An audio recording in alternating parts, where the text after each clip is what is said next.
Friends, அனைவருக்கும் வணக்கம். வாழ்க வளமுடன். எல்லோரும் எப்படி இருக்கீங்க? நான் நல்லா இருக்கேன். ஸோ இதில் என்ன நம்ம பார்க்க போகிறோம் அப்படின்னு சொல்லிட்டு பார்த்தீங்கன்னா, எங்களுடைய சொந்த ஊர் சேலம்ங்க. அவருக்கு ஜாப் வந்து இங்கே திருப்பூருங்கிறதுனால நாங்கள் இங்கே வாழ்ந்துட்டுருக்குறோங்க. இப்போ எக்ஸாம் முடிஞ்சு லீவ் விட்டாச்சு. ஸோ நாங்கள் எல்லோரும் சேலம் போகிறோம். அங்கே எங்களுடைய லைஃப் ஸ்டைல் எப்படி இருக்குது, நாங்கள் என்னென்ன மாதிரியான வேலைகள்லாம் செய்கிறோம் அப்படிங்கிறது தான் இந்த விளாகில் பார்க்க போகிறோம்.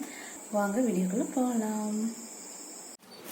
ஹாய் மக்களே, நாங்கள் திருப்பூர்லேருந்து சொந்த ஊரான எங்கள் சேலத்துக்கு வந்திருக்கிறோம். வந்து டயரில் நல்லா படுத்து தூங்கிட்டு சாயங்காலம் எழுந்திரிச்சிட்டு அப்படியே வீட்டை சுற்றி அப்படியே நான் செடி சத்தியை பார்த்துக்கிட்டு அப்படியே ஒரு விழா வந்தாங்க. அப்படியே படுத்துக்கிட்டு அதனால் முடிஞ்சிருச்சுங்க. அடுத்த நாள் நேரமாக எழுந்திரிச்சோங்க. பார்த்தீங்கன்னா எப்பவுமே நான் மாமியார் வீட்டுக்கு வந்தனாவே 5-5:30 எழுந்திரிச்சிருவாங்க. போட்டு சாணி போட்டு கோலம் போட்டுருவாங்க.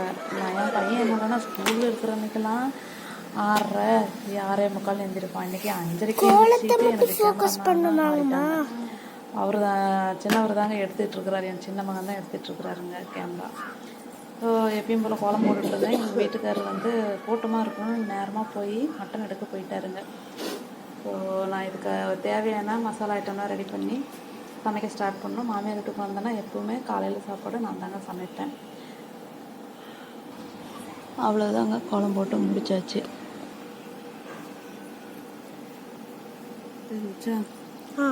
காலையில் மட்டன் சமைச்சு சாப்பிட்டாச்சுங்க. இப்போ மதிய டைமுங்க. பலகாரம் இவங்க தான் என்னுடைய மதிப்பிற்குரிய மாமியாருங்க. பலகாரத்தியா? ஆமாம். ஏங்கம்மா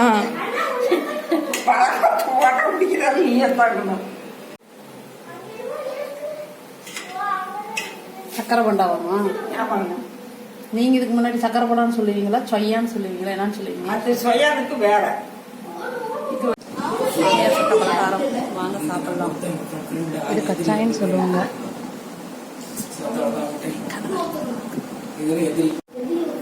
பச்சை கலரும் ப்ரௌன் கலரும் என் பசங்க அவன் கசன் படத்தோட விளையாண்டுட்டு இருக்கிறாங்க. ஈவினிங் ரிலாக்ஸ்டாக வெளியே உட்காந்துக்கிட்டு காற்று வாங்கிக்கிட்டு மரம் மட்டையெல்லாம் ஆசைறதை பார்த்துக்கிட்டு ஹாப்பியாக அந்த சண்டே போச்சுங்க. அடுத்த நாள் மண்டேங்க. நாங்கள் நேரமாகவே எழுந்திரிச்சு தோட்டச்சாலைக்கு வந்துட்டோங்க.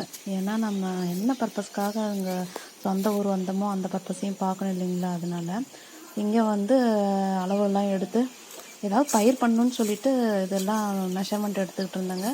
எடுத்து கோடெல்லாம் போட்டு வச்சுக்கிட்டு இருந்தோம். அது பிளான் பண்ணிகிட்டு இருந்தோம்னு வச்சுக்கோங்களேன். இதுக்கே வந்து பார்த்தீங்கன்னா ஹாஃப் டேக்கு மேலே ஆயிடுச்சு. வெயில் கொஞ்சம் கொஞ்சமாக வர ஆரம்பிச்சிது. பயங்கரமாக வந்துருச்சு. அதுக்கப்புறமேட்டுக்கு தலைவலி எடுத்துக்கிச்சு எனக்கு. அப்புறம் அவர் அண்டர்ஸ்டாண்ட் பண்ணிக்கிட்டு சரி நீ வீட்டுக்கு போய் ரெஸ்ட் எடு, நான் வந்து ஜேசிபி விட்டு நான் இதுக்கு குழி எடுக்கிறேன் அப்படின்னு சொன்னாருங்க. நான் வீட்டுக்கு வந்துட்டேங்க.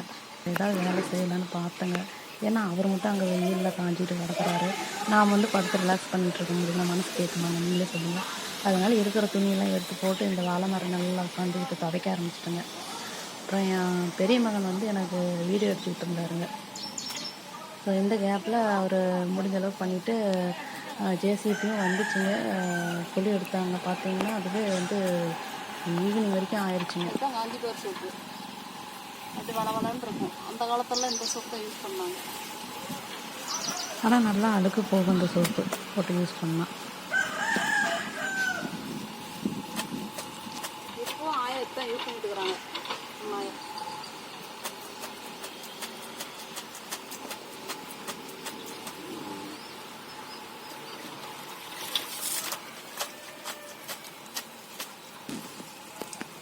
நான் உங்கள்கிட்ட போன வீடியோவில் சொல்லியிருப்பேன் பாருங்கள். என்னதான் இருந்தாலும் நல்லா உட்காந்து ரிலாக்ஸ்டாக கையால் அடித்து துவைக்கிற சுகமே தனி தாங்க. அதை நான் இங்கே வந்தால் தான் ஃபீல் பண்ணுவேங்க.